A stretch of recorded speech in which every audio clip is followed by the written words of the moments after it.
Alright y'all, let's make a homemade banana pudding.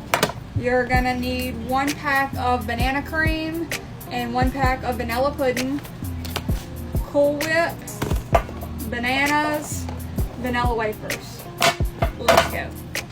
Alright, I'm going to be using my new Acekool 5-in-1 blender to make this a much easier and faster process. Alright, we're going to start out by making the pudding. Just follow the directions on the box.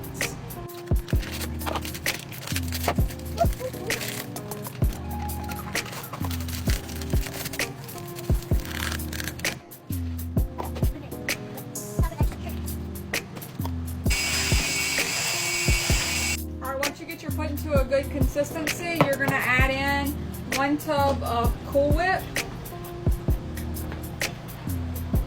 Let's mix that up. Alright, once you get that to a nice consistency, you can set it in the fridge while you cut up your bananas.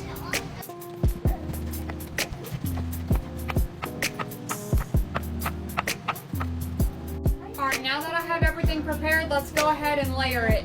I have my bananas, my wafers, and my pudding. Acekool 5-in-1 blender. 10% off. Promo code Traveling Mom. Link in bio.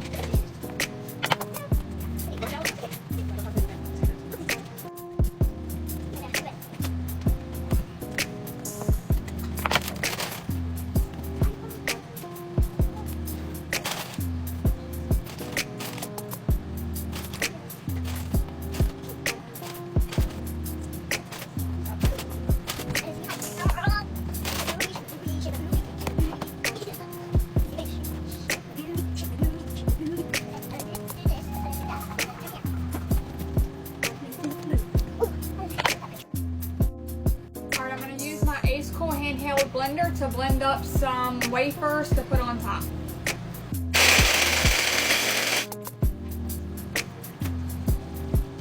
And there you have your homemade banana pudding. Just set it in the refrigerator for about 30 minutes to an hour and serve.